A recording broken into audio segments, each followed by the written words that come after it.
Sajid, my next question is to you. And if we talk about terrorist financing risk and the recent requirements of State Bank of Pakistan to form a dedicated TF desk in institutions, and the growing need to curtail transnational risks, what steps are you recommending to the audience that we adopt to basically mitigate these two important areas? Actually, this entails an overall view on the type of customers, channels, products, and geographies that you are in, and both from our own local perspective and then our exposure to the transnational transactions that we do. So from that perspective, customers from certain jurisdictions and products like foreign currency accounts, which can be used for cross-border transactions easily. So what we basically recommend is that all these transactions have to be pre-screened at one single point, like a payment screening unit, for all the trade and other transactions through a normal process. All those transactions have to be screened both from sanctions and adverse media perspective per se on a pre-fact basis. So that's a very good control. Apart from that, if we understand our own jurisdiction, that as we have our entire adult franchise biometrically profiled against a 13-digit identifier, so if you block all those negative names in your systems all across, so you are building a first line sort of a block on them, and then the name scanning, which does on a fuzzy logic, actually covers the other lists and exposures. So this is an ongoing endeavor. The key challenge is to identify the ghost sleeper cells. That is where we all globally tend to be. And then the intrinsic nature of a lone wolf comment that one of our presenters, Matt, made, that the micropayments, like we are offering branchless banking services all across Pakistan. So despite doing all of this on a preventive and then detective basis, these sleeper cells can easily mobilize. So from that perspective, we basically feel that a central sort of a process of advising intelligence to the banks, like a gemlet sort of a setup, should be there, and law enforcing agencies has to, because as we in the last 2 quarters have experienced a lot of upsurge in CTD FIRs and communications being sent to the banks. So while that is a challenge, that's an opportunity as well, because they are not proscribed, they are generally linkages that they are investigating. So from there, this web has to be unraveled, and then a central point of information sharing, like a KYC sort of a thing, sitting in between on these names holistically, and then some sort of a lookup facility of a KYC utility type thing can actually manage this risk, that one customer operating with 20 different profiles in 20 different banks. And these sleeper cells, I mean, they can hoodwink or mask in any manner that they choose to. They can be a laundry guy, he can be a pawn shop wala, and he's a front man for these sort of connectors.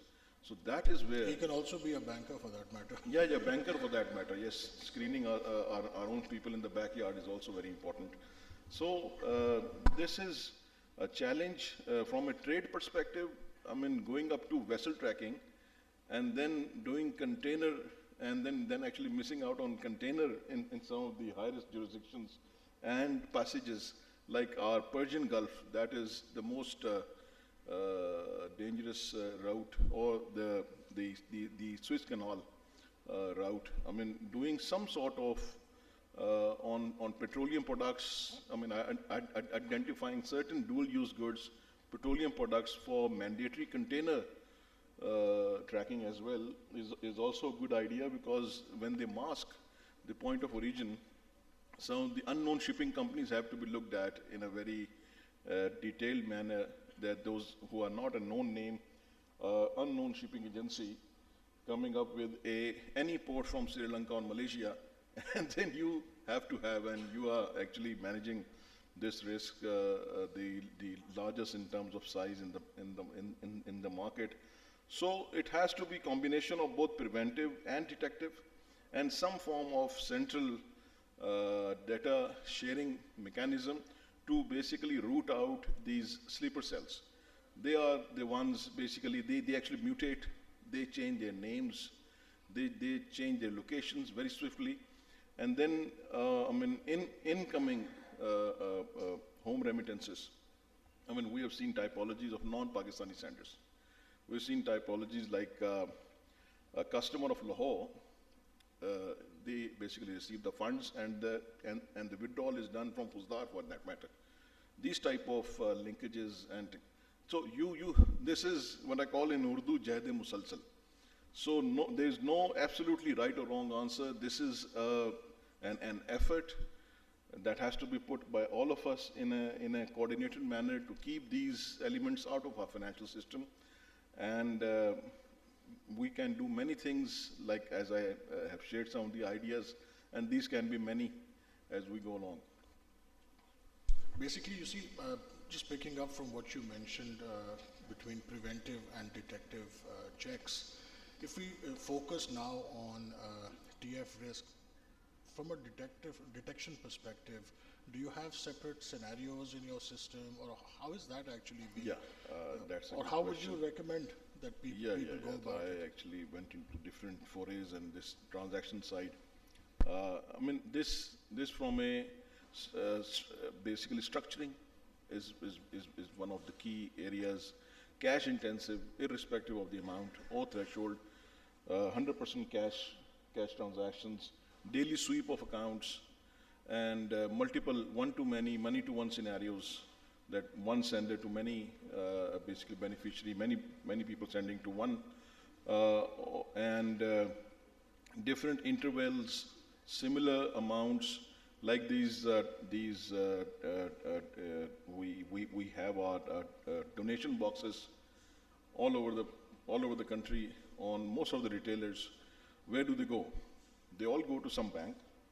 That cash goes to some account and then is used elsewhere for all type of this thing. So cash intensive has to be seen irrespective of thresholds and amounts.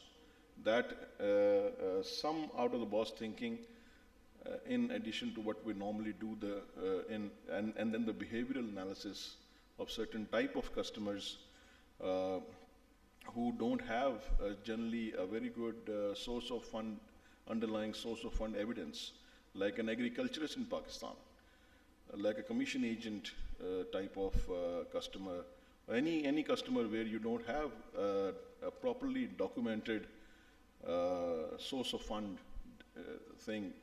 This is actually, the account is opened merely on a declaration. So those type of accounts, sole proprietor account, they all have to be profiled, and customer segmentation perspective, specific thresholds have to be applied on them based on the risk.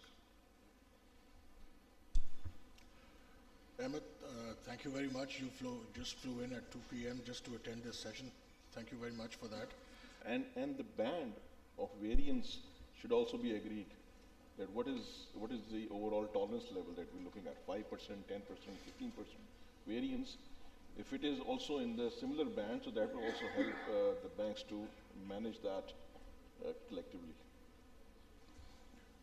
You know, it's interesting that while we're talking about price, but we're also moving towards not just the next panel discussion, but also towards my next question, which is that, you know, the way the compliance world is evolving, and you know, new technology is coming in, how far do you think are AI solutions and RegTech for TMS and for TBML going to be playing a role, and do you see that happening in the near future in Pakistan as well?